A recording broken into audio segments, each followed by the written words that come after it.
Hello दोस्तों, नमस्कार। Toppers notes के करंट अफेयर क्लासेस में आपका एक बार फिर से बहुत बहुत हार्दिक स्वागत है और मैं हूं Manish Kumar, current affair faculty on this channel. तो दोस्तों, आज है 22 जुलाई और आज अपन 22 जुलाई के करंट अफेयर पढ़ेंगे, तो बने रहिए मेरे साथ। आज अपन 22 जुलाई की करंट अफेयर में देखेंगे कौन कौन सी इंपॉर्टेंट न्यूज़ हमारे एग्जाम पॉइंट ऑफ व्यू से इंपॉर्टेंट है, उनको अपन यहाँ पर डिस्कस करेंगे। तो चलिएगा, अपन चलते हैं सबसे पहले न्यूज़ पर। आज 22 जुलाई की पहली न्यूज़ जो हमारी है वो क्या है, ये छत्तीसगढ़ से कुछ न्यूज़ है। तो देखिएगा, सबसे पहले अपन डिस्कस करते हैं छत्तीसगढ़ भारत में कहाँ पर है। ये भारत का मैप आपको दिख रहा होगा और भारत में अपन ही देखेंगे यहाँ पर एक ये राज्य है जिसका नाम क्या है, मध्य प्रदेश। ठीक है, मध्य प्रदेश के पास में ही एक राज्य आपको येलो येलो ये दिख रहा होगा, इसका नाम क्या है, छत्तीसगढ़। ये छत्तीसगढ़ राज्य है और यहाँ के अभी जो मुख्यमंत्री हैं उनका नाम क्या है, भूपेश बघेल जी। ठीक है, तो यहाँ के मुख्यमंत्री भूपेश बघेल जी ने एक योजना लॉन्च की है और इस योजना का नाम क्या है मेरे दोस्तों, इसका नाम है गोधन न्याय योजना। ये इन्होंने यहाँ पर प्रारंभ की है और आपको पता होना चाहिए इसके तहत क्या होने वाला है। कोई ज़्यादा बड़ी योजना नहीं है, लेकिन कुछ गरीब जो तबके के लोग होते हैं, अर्थात जैसे कि किसान हैं जो कि पशुओं को पालते हैं, उनके लिए इस योजना से बहुत सारा लाभ मिल जाएगा। क्योंकि आपने देखा होगा जो गाय का गोबर होता है, ठीक है, उसके लिए इस योजना के तहत 2 रुपये प्रति किलोग्राम की दर से सरकार के द्वारा खरीदा जाएगा, केवल गाय के गोबर को, है ना। तो जो गाय मालिक हैं उनसे 2 रुपये प्रति किलोग्राम की दर से गाय का गोबर खरीदा जाएगा। और क्यों खरीदा जाएगा, इसका रीज़न ये है कि इससे जैविक खाद बनाई जाएगी, अर्थात ऑर्गेनिक फर्टिलाइज़र। ठीक है, तो ऑर्गेनिक फर्टिलाइज़र क्या होती है इसके बारे में मैं आपको बता दूं। जो आपने देखा होगा, जो ऐसी खाद, जैसे अब आपको एक क्रांति आपने सुनी होगी, हरित क्रांति चली थी, ठीक है, यहाँ पर। तो हरित क्रांति में क्या हुआ था, केमिकल्स बहुत ज़्यादा यूज़ किए गए थे, यहाँ पर केमिकल फर्टिलाइज़र यूज़ किए गए थे। तो उसमें उसके बहुत सारे फ़ायदे तो हुए, लेकिन बहुत सारे नुकसान भी हुए थे। जैसे नुकसान की अपन बात करेंगे तो यहाँ पर अपन को देखने को मिलता है कि जो ज़मीन होती है, ज़मीन की जो उर्वरा शक्ति थी बहुत ज़्यादा कम होती कि धीरे धीरे, है ना। शुरुआत में तो अच्छे रिजल्ट आए, लेकिन बाद में बहुत ज़्यादा नुकसान हुआ। पर्यावरण को भी बहुत सारा नुकसान होता है इससे, हरित क्रांति से। तो हरित क्रांति के जनक कौन है, मुझे कमेंट बॉक्स में बताइएगा। भारत में इसके जनक कौन है? भारत में आपको बता देता हूँ, MS स्वामीनाथन का नाम आपने सुना होगा।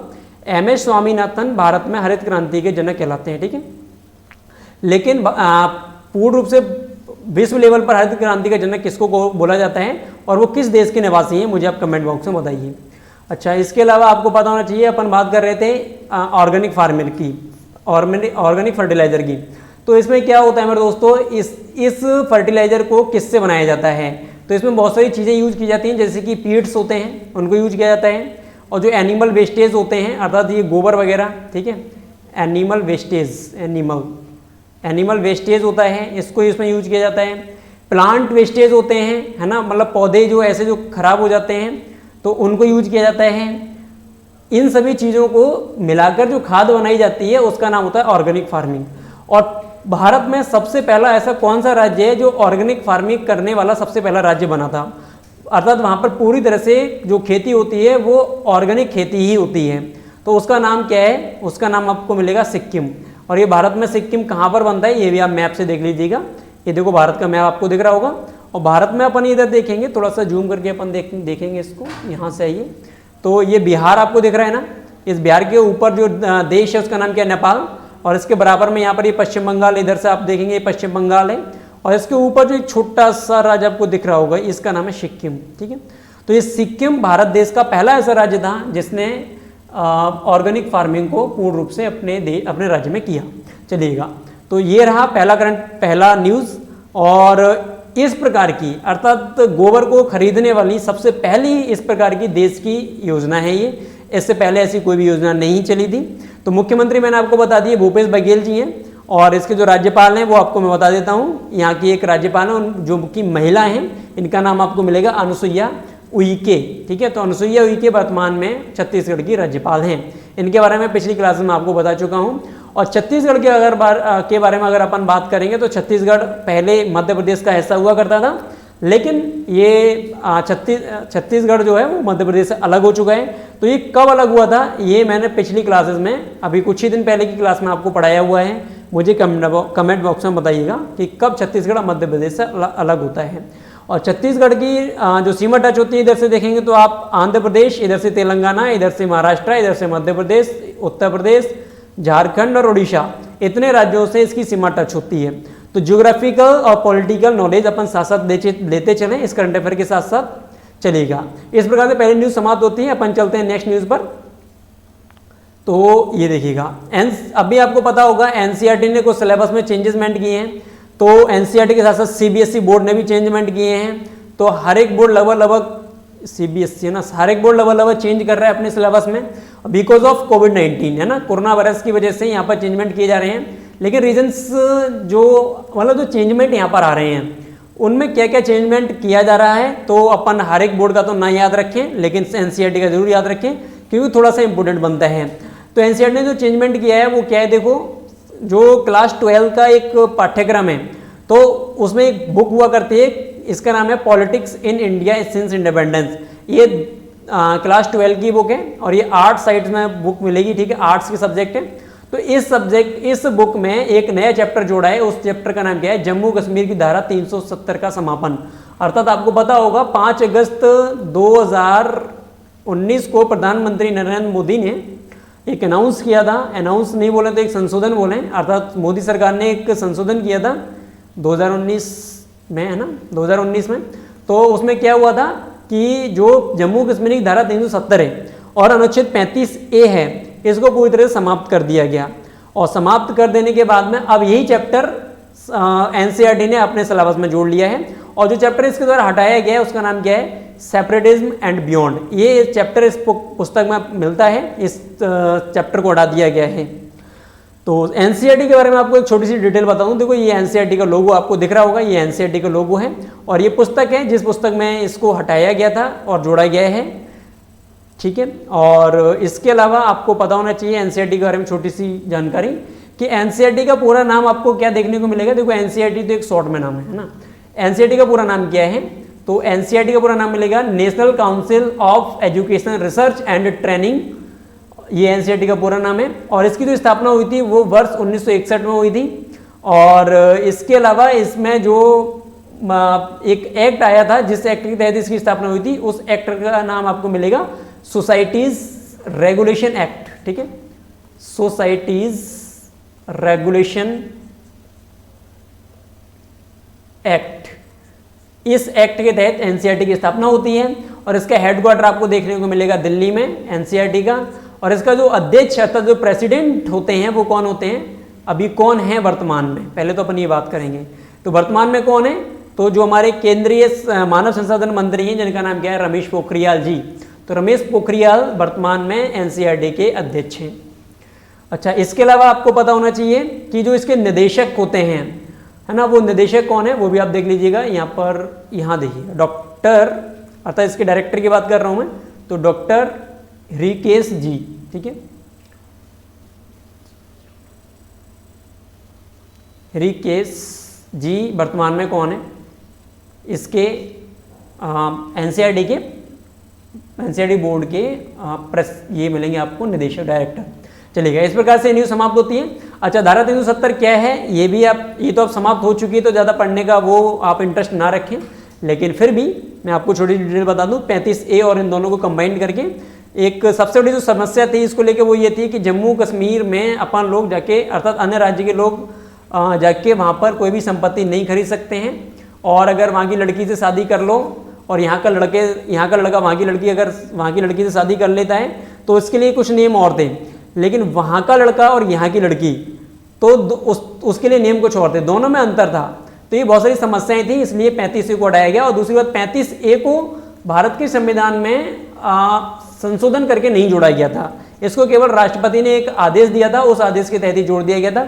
और उसी आदेश के तरह एक यहाँ पर नया आदेश लाया गया और उसी आदेश के तहत 35A और 370 को भी समाप्त किया गया था। फिर बाद में जम्मू कश्मीर रीऑर्गेनाइजेशन एक्ट भी लाया गया और वर्तमान में पूरा जम्मू कश्मीर अर्थात पूरा भारत एक हो चुका है। और जो पीओके का मैटर है, पीओके आप जानते होंगे, देखो मैप में आपको दिखा दूँ पीओके कहाँ बनता है। देखो ये भारत है और अब जम्मू कश्मीर का मैप आपको कुछ इस प्रकार से दिखेगा। ये लद्दाख है, ये हमारे देश का ही है, और ये जम्मू कश्मीर है जो कि 2 भागों में बढ़ चुका है ना। ये केंद्र शासित प्रदेश बन चुके हैं और इसमें यहाँ से इस प्रकार से एक लाइन खींची हुई है। इस लाइन को अपन बोलते हैं LOC, लाइन ऑफ कंट्रोल। और यहाँ पर जो क्षेत्र बनता है उसका नाम क्या है, पीओके। तो पीओके आपको यहाँ पर देखने को मिलेगा, ठीक है। तो तो पीओके पे वर्तमान में पाकिस्तान का कब्जा है और कोशिश ये की जा रही है कि ये जल्दी से जल्दी हमारे देश का हो। कल की क्लास में भी मैंने इसके बारे में कुछ डिस्कस किया था, वो आप कल की क्लास से जाके पढ़ लीजिएगा। चलिएगा, इस प्रकार से दूसरी न्यूज़ हमारी समाप्त होती है। चलते हैं अपन नेक्स्ट न्यूज़ पर। तो यहाँ से देखिएगा, हाँ, दिल्ली से एक छोटी सी न्यूज़ है कि आपको पता होना चाहिए। वो एक वर्तमान में जो ऊर्जा मंत्री जिनका नाम क्या आर के सिंह, मिलिएगा इनसे सबसे पहले। देखो ये रहे ऊर्जा मंत्री आर के सिंह। तो जो ऊर्जा मंत्री हैं आर के सिंह, इन्होंने क्या किया है, दिल्ली में भारत का पहला इलेक्ट्रॉनिक वाहनों के लिए चार्ज करने के लिए पहला प्लाजा खोला है, इसका शुभारंभ किया है। ठीक है, शुभारंभ किया है, खोला नहीं है। तो खोलेंगे, ये क्यों खोलेगा तो कोई और, क्योंकि मंत्री ये शुभारंभ कर सकते हैं, उसका इनॉग्रेशन कर सकते हैं। अच्छा, इसमें क्या होगा, जो 5 अलग अलग विशेषता वाले वाहन होंगे उनको 5 इलेक्ट्रॉनिक व्हीकल चार्जर लगाए जाएंगे उनके लिए अलग अलग तरह के। ठीक है, तो ये भारत में पहला ऐसा इलेक्ट्रॉनिक वाहन चार्ज करने वाला प्लाजा है, इसलिए थोड़ा सा इंपॉर्टेंट था। क्वेश्चन बन क्या सकता है, भारत का पहला इलेक्ट्रॉनिक वाहनों को चार्ज करने वाला प्लाजा कहाँ पर ओपन किया गया, तो आपको पता होना चाहिए दिल्ली में। ठीक है, दिल्ली। चलिएगा, तो ये रहे हमारे आर के सिंह ऊर्जा मंत्री। और कुछ इस प्रकार से दिखेगा आपको इलेक्ट्रॉनिक चार्ज करने वाले प्लाजा। ये देखिएगा, इलेक्ट्रॉनिक व्हीकल है जो कि भारत में अभी बहुत ही कम संख्या में है। भारत सरकार इस पर लगातार काम कर रही है। इससे डिपेंडेंसी हमारी कम हो जाएगी ईरान पर और अमेरिका पर भी, अर्थात ऑयल अपन को ज़्यादा नहीं खरीदना पड़ेगा अगर ये सक्सेस होता है तो। चलिएगा, फिर देखिएगा इनसे मिलेगा ये महान लेखक और महान जर्नलिस्ट और महान नोबलिस्ट, तीनों ही हैं। ठीक है, क्या नाम है इनका मुझे बताइएगा कमेंट बॉक्स में, अगर आप मिले हो तो जरूर इनसे बताइएगा मुझे। देखिए, मैं आपको नाम बता देता हूँ। इनका नाम क्या मिलेगा आपको, हुसैन जद्दी जी, एस हुसैन जद्दी। तो एक प्रसिद्ध क्राइम लेखक हैं जिनका नाम आपको मिलेगा एस हुसैन जद्दी जी। एक्चुअल में क्या हुआ है, अभी हाल ही में इन्होंने एक पुस्तक लिखी है। इस पुस्तक का नाम क्या है, द एंड गेम।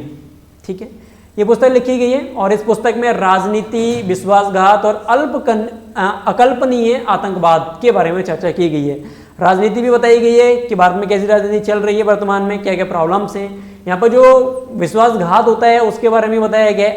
अकल्पनीय आतंकवाद, ऐसा आतंकवाद जिसकी कोई कल्पना भी नहीं की जा सकती, इसके बारे में भी इसमें डिस्कस किया गया है।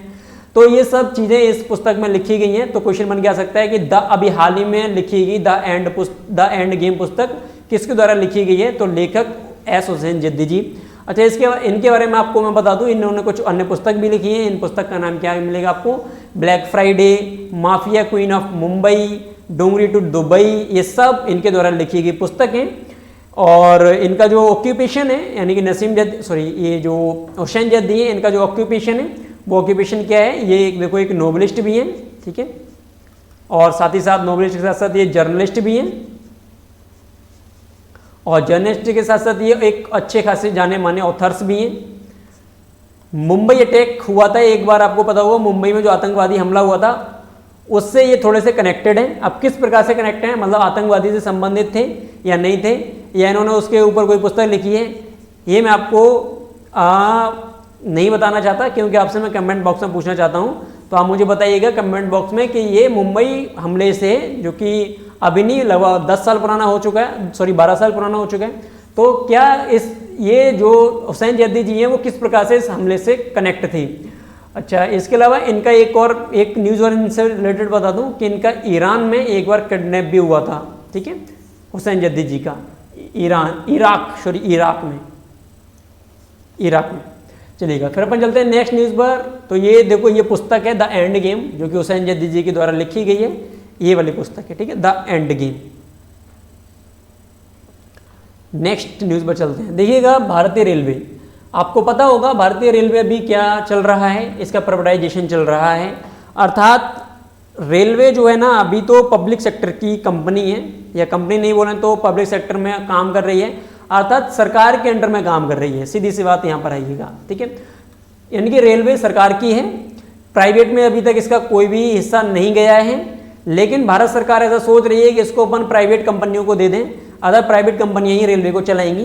तो इसके लिए रेलवे मंत्रालय से भी हाल ही में एक न्यूज़ निकल के आई है। इन्होंने लक्ष्य रखा है कि रेलवे को 2023 तक, मार्च 2023 तक क्या करेंगे, प्राइवेट कर देंगे। ठीक है, तो ऐसा बोल रहा है रेलवे मंत्रालय।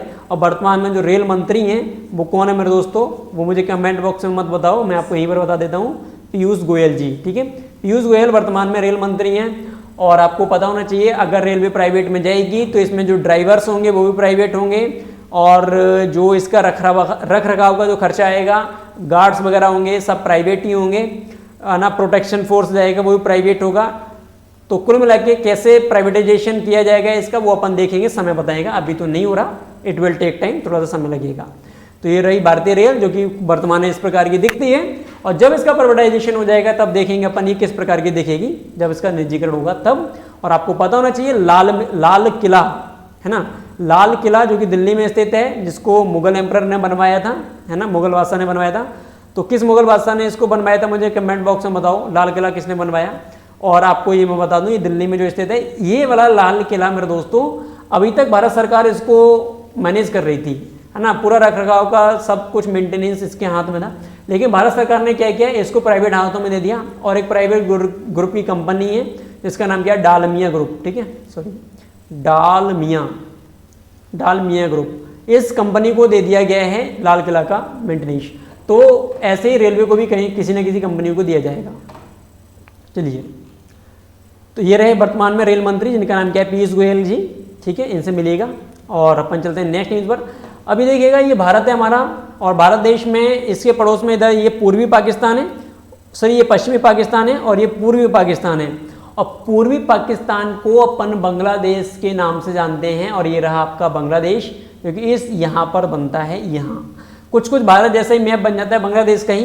बांग्लादेश में जो प्रसिद्ध नदियाँ हैं उसका नाम आपको पता ही होगा, हमारी गंगा जो है वो बांग्लादेश में ही जाती है ना। गंगा को बांग्लादेश में किसी और नाम से जानते हैं, तो वहाँ पर इसको पद्मा, और फिर आगे चल के मेघना के नाम से जानते हैं। और इधर से एक ब्रह्मपुत्र नदी आ रही होती है जो कि असम से होती हुई आती है, और ये भी बांग्लादेश में इसी पद्मा से मिल जाती है, आगे चल के मेघना के नाम से जानी जाती है ना। जमुना के नाम से भी ब्रह्मपुत्र को बांग्लादेश में जानते हैं। खैर, ये तो नदियों की बात रही। तो आपको पता होना चाहिए, इसी बांग्लादेश सरकार ने अभी हाल ही में क्या डिसीजन लिया है कि जैसे कि आपको पता होगा भारत देश में देखिएगा जियो, है ना, जियो ने कुछ वर्ष पहले क्या किया था, फ्री इंटरनेट सुविधा अवेलेबल कर दी थी, है ना, फ्री इंटरनेट दिया था जियो ने। तो ऐसी ही और कंपनियां हैं जो कि बांग्लादेश में हैं, तो वो क्या कर रही हैं, अभी तक फ्री इंटरनेट सुविधा प्रोवाइड करवा रही हैं, फ्री, है ना, फ्री इंटरनेट किसको, वहाँ के लोगों को। तो अभी हाल ही में बांग्लादेश सरकार ने डिसीजन लिया है कि जो भी टेलीकॉम सेक्टर की कंपनियां हैं वो अब कोई भी फ्री इंटरनेट सुविधा प्रोवाइड नहीं करवाएगी। क्यों नहीं करवाएगी, क्योंकि इस सुविधा से क्या होता है, कंपनियों के बीच में प्रतिस्पर्धा बनी होती है, कोई फ्री देता है, कोई महंगा देता है, किसी का धंधा ही नहीं चलता है, बहुत सारी समस्याएं आती हैं। तो बांग्लादेश सरकार ने मना कर दिया कि अब कोई भी कंपनी फ्री इंटरनेट सुविधा नहीं देगी। तो क्वेश्चन बन के आ सकता है कि अभी हाल ही में किस देश की कंपनियों को फ्री इंटरनेट सुविधा ना देने के लिए मना किया गया है, तो बांग्लादेश है। तो बांग्लादेश, और इसके लिए जो काम करता है कमीशन, उसका नाम क्या है, बांग्लादेश, उसका नाम मिलेगा आपको बांग्लादेश टेलीकम्युनिकेशन रेगुलेटरी कमीशन, अर्थात BTRC। चलिएगा, नेक्स्ट न्यूज़ पर अपन चलते हैं, 7वीं न्यूज़ है आज की। तो ये देखिएगा, महाराष्ट्र पे आइएगा। देखो, ये भारत देश है, और भारत देश में महाराष्ट्र आपको यहाँ पर देखने को मिलेगा। महाराष्ट्र का बॉर्डर इधर से देखें तो गोवा, इधर से कर्नाटक, इधर से तेलंगाना, इधर से छत्तीसगढ़, इधर से मध्य प्रदेश, इधर से गुजरात, इन राज्यों से महाराष्ट्र का बॉर्डर टच होता है। और वर्तमान में महाराष्ट्र के जो CM हैं उनका नाम आपको पता होगा, ठाकरे जी, उद्धव ठाकरे जी। और अभी यहाँ पर क्या किया गया है कि जो इलेक्ट्रिसिटी होती है ना, इलेक्ट्रिसिटी बहुत ज़्यादा चोरी हो रही है, तो उस बिजली को चोरी से बचाने के लिए हाई टेंशन की लाइन और जो बिजली के खतरे वगैरह बने रहते हैं तार वार के, उन सब को बचाने के लिए यहाँ पर एक तरीका अपनाया गया है। उसका नाम क्या है, ये ड्रोन्स का इस्तेमाल करना, है ना। तो अभी हाल ही में महाराष्ट्र सरकार ने extra high voltage power transmission line और टावर्स की निगरानी के लिए ड्रोन्स का इस्तेमाल किया है, और इस प्रकार से निगरानी करने वाला महाराष्ट्र देश का पहला राज्य बन गया है। अर्थात बिजली की अभी तक ड्रोन कैमरा से किसी ने भी निगरानी नहीं की है। ड्रोन कैमरा क्या होता है, अगर आपने नहीं देखा तो मैं आपको दिखा दूं। यहाँ से आइएगा, ये दिख रहा है आपको ड्रोन कैमरा, ये ड्रोन से, ठीक है। ये काफ़ी ऊंचाई तक उड़ के जाता है और काफ़ी दूर तक चला जाता है, रिमोट कंट्रोल से उड़ता है, इसमें कैमरा लगा होता है और ये सारी की सारी रिकॉर्डिंग इसमें कर लेता है। चलिएगा, नेक्स्ट न्यूज़ पर अपन चलते हैं। तो अभी हाल ही में उत्तर प्रदेश में एक योजना लॉन्च की गई है जिसका नाम क्या है, नवीन रोजगार छतरी योजना। एक्चुअली में कोविड-19 की वजह से क्या हो रहा है मेरे दोस्तों, बहुत सारे लोग अपने अपने घरों में लौट रहे हैं, अपने अपने जो होम स्टेट है वहाँ पर जा रहे हैं, तो उनके लिए रोजगार तो प्रोवाइड करवाना ही है। तो सरकार रोजगार प्रोवाइड करवा रही है कई तरीके से, लेकिन ये भली जो योजना आई है अभी, ये भी रोजगार से संबंधित जरूर है, लेकिन ये सभी के लिए नहीं है। ये केवल अनुसूचित जाति के जो लोग हैं उन्हीं के सर्वांगीण विकास के लिए प्रारंभ की गई है। इसमें सभी लोगों को शामिल नहीं किया जाएगा। और एक्चुअल में आपको पता होना चाहिए इस योजना के तहत सरकार ने क्या किया है, पंडित दीनदयाल उपाध्याय स्वरोजगार योजना जो चल रही है उसके तहत अब तक 3,484 लोगों को ऑनलाइन वित्तीय सहायता अर्थात फाइनेंशियल एड उनको प्रोवाइड करवा चुकी है सरकार, उत्तर प्रदेश सरकार, ठीक है। और वर्तमान में जो उत्तर प्रदेश के मुख्यमंत्री हैं उनका नाम आपको पता होगा, योगी आदित्यनाथ जी। और वर्तमान में जो उत्तर प्रदेश के जो राज्यपाल हैं उनका नाम आपको पता होगा। उत्तर प्रदेश के राज्यपाल कौन है, ये आनंदीबेन पटेल जी, ठीक है। ये महिला हैं आनंदीबेन पटेल, आनंदीबेन पटेल, ठीक है, पटेल जी, ये वहाँ की ये राज्यपाल हैं। और वर्तमान में ये एक अन्य राज्य का भी राज्यपाल पद संभाल रही हैं। वो राज्य कौन सा है, वो MP है, जिसके जो राज्यपाल थे लालजी टंडन जी, तो भी हाल ही में इनका डेथ हो चुकी है, कल ही इनकी डेथ हुई थी, ठीक है, लालजी टंडन। तो ये रहा नवीन रोजगार छतरी योजना, कुछ इस प्रकार से दिखता है, ठीक है। चलिएगा नेक्स्ट न्यूज पर चलते हैं। तो छोटी सी न्यूज़, क्योंकि ये न्यूज़ इसलिए चर्चा में है क्योंकि दिल्ली में क्या किया है, वन नेशन वन कार्ड को भी साथ साथ लॉन्च किया गया है। तो गरीबों को जो गरीब तो नहीं बोलेंगे, जो योग्य लाभ प्राप्त करता जो लोग होंगे उनके लिए घर घर तक राशन पहुंचाने के लिए दिल्ली के मुख्यमंत्री घर घर राशन योजना अभी हाल ही में लॉन्च कर दी है। मुख्यमंत्री वर्तमान में कौन है, उनका नाम क्या मिलेगा आपको, अरविंद केजरीवाल जी। तो वर्तमान में जो मुख्यमंत्री हैं वो अरविंद केजरीवाल हैं और ये घर घर तक उनको राशन पहुंचाया जाएगा इस योजना के तहत। और इस योजना को कब तक चलाया जाएगा, केवल 6 से 7 महीने तक, ज़्यादा ड्यूरेशन नहीं रहेगा। तो जो भी योग्य मतलब एलिजिबल हैं इस योजना के लिए उनको इसका लाभ जरूर मिलेगा। तो ये भारत देश है और भारत देश में जो भारत देश की राजधानी है उसका नाम आपको पता ही है, दिल्ली है। और भारत देश की राजधानी दिल्ली आपको कहाँ देखने को मिलेगी, ये यहाँ पर, इधर से उत्तर प्रदेश, इधर से हरियाणा, इधर से राजस्थान, ये 3 बॉर्डर यहाँ से टच करते हैं दिल्ली से, ठीक है। चलिएगा, और ये रहे कौन, ये महान व्यक्ति दिल्ली के CM अरविंद केजरीवाल जी। और वर्तमान में जो दिल्ली के जो राज्यपाल हैं अर्थात लेफ्टिनेंट गवर्नर, उपराज्यपाल बोलेंगे अपन, वो ये हैं, ठीक है। तो ये दिल्ली के उपराज्यपाल हैं जिनका नाम क्या मिलेगा आपको, अनिल बैजल जी, ठीक है, बैजल। तो अनिल बैजल वर्तमान में दिल्ली के उपराज्यपाल हैं, लेफ्टिनेंट गवर्नर। एक्चुअल में यहाँ पर उपराज्यपाल ही होता है, जो भी केंद्र शासित प्रदेश होता है वहाँ पर लेफ्टिनेंट गवर्नर बैठता है, लेफ्टिनेंट गवर्नर, ठीक है, वहाँ पर गवर्नर नहीं होता।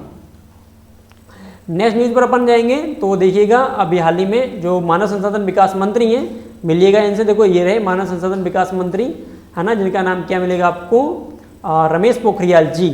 तो रमेश पोखरियाल जी ने क्या किया है मेरे दोस्तों, एक प्रोग्राम यहाँ पर चल ही रहा है जिसका नाम क्या है, आत्मनिर्भर भारत। इसके तहत एक पहल और स्टार्ट कर दी है जिसका नाम क्या है, मनोदर्पण। एक्चुअल में छात्रों को सुविधा देने के लिए, अर्थात एक्चुअल में जो स्टूडेंट होते हैं वो मेंटली रूप से पढ़ाई करते हैं, आपको पता ही होगा ना। तो उन्हीं छात्रों के लिए क्या किया है, छात्रों को उनके मानसिक विकास के लिए उन्हें मनोसामाजिक समर्थन देने के लिए इस योजना को प्रारंभ किया गया है। एक्चुअल में जो अपन बोल सकते हैं साइको सोशल, ठीक है, साइको सोशल जो प्रॉब्लम्स होती है उस प्रॉब्लम्स को सॉल्व करने के लिए इस योजना को लॉन्च किया गया है इन्होंने, मानव संसाधन विकास मंत्री रमेश पोखरियाल जी ने। तो क्वेश्चन बन के आ सकता है, मनोदर्पण किसके तहत स्टार्ट किया गया है, तो आत्मनिर्भर भारत। और किसने स्टार्ट किया है, तो मानव संसाधन विकास मंत्री जी ने। और ये रहे मानव संसाधन विकास मंत्री, और ये रहा हमारा क्या, आत्मनिर्भर भारत अभियान का लोगो। कुछ इस प्रकार से दिखता है। हम लोगों को जल्दी से जल्दी आत्मनिर्भर भारत को बनाना है, मजबूत करना है, आत्मनिर्भर भारत की तरफ बढ़ना है। और ये रहा मनोदर्पण जिसको लॉन्च किया गया है इनके द्वारा, ठीक है, मनोदर्पण। फिर अपन चलते हैं अगली न्यूज़ पर। तो आज की अंतिम न्यूज़ को अपन देख लेते हैं, छोटा सा न्यूज़ है, ज़्यादा बड़ी नहीं है। ये देखिएगा 21 और 22 जुलाई को क्या होगा मेरे दोस्तों, इंडिया आइडियाज़ समिट का उद्घाटन किया जाएगा। और ये कब से कब तक चलेगा, मतलब 2 ही दिन चलेगा।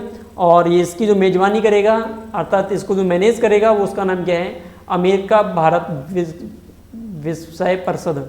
ये परिषद अर्थात ये काउंसिल इसकी मेजबानी करेगा। और इसकी जो थीम है, अर्थात एक थीम का मतलब एक इरादा कि किस इरादे को लेके इसको स्टार्ट किया गया, वो क्या है, बेहतर भविष्य निर्माण, बेहतर भविष्य का निर्माण है ना, बेहतर से बेहतर भविष्य बनाया जाए, इसका निर्माण किया जाए। तो ये इसका थीम रहा और इसको 22 जुलाई को प्रारंभ किया जाएगा। किसके द्वारा, प्रधानमंत्री नरेंद्र मोदी जी के द्वारा। इसका नाम क्या है, इंडिया आइडियाज समिट। और ये रहे हमारे देश के प्रधानमंत्री जी, है ना, जो कि कभी भी पहले ऐसे नहीं दिखते थे। और बिकॉज ऑफ कोविड-19 इनमें कुछ एक चेंजमेंट दिख रहा होगा, देखिएगा ये कुछ वाइट इनके चेहरे पर अलग से ये दिख रहा है ना, पहले ऐसा इनका सीन नहीं था। और क्यों ऐसा है आई डोंट नो, लेकिन जल्दी ही शायद इम्प्रूवमेंट होगा इसमें, है ना। तो ये भारत देश के प्रधानमंत्री, महान प्रधानमंत्री रहे हैं अब तक के, काफ़ी अच्छे सफल प्रधानमंत्री भी रहे हैं। तो इनका नाम आपको पता ही होगा, नरेंद्र मोदी जी। अच्छा, कमेंट बॉक्स में मुझे ये बताइएगा, नरेंद्र मोदी जी अभी जो हाल ही में चुने गए हैं, है ना, 2019 में जो लोकसभा चुनी गई थी, वो उसमें अभी कितने नंबर के प्रधानमंत्री चुने जा चुके हैं। तो बस आज की इस न्यूज़ के साथ अपना डिस्कशन समाप्त करते हैं। और हमारे चैनल को सब्सक्राइब कर लीजिएगा ऐसी अपडेट पाने के लिए, और इससे बेहतर अपडेट आपको हम प्रोवाइड करवाएंगे। और वीडियो को लाइक कीजिएगा, शेयर कीजिएगा और उन स्टूडेंट तक भी पहुँचाइएगा जिनकी इनकी वास्तव में ज़रूरत है। चलिएगा, बहुत बहुत धन्यवाद। आज का डिस्कशन यही समाप्त करते हैं।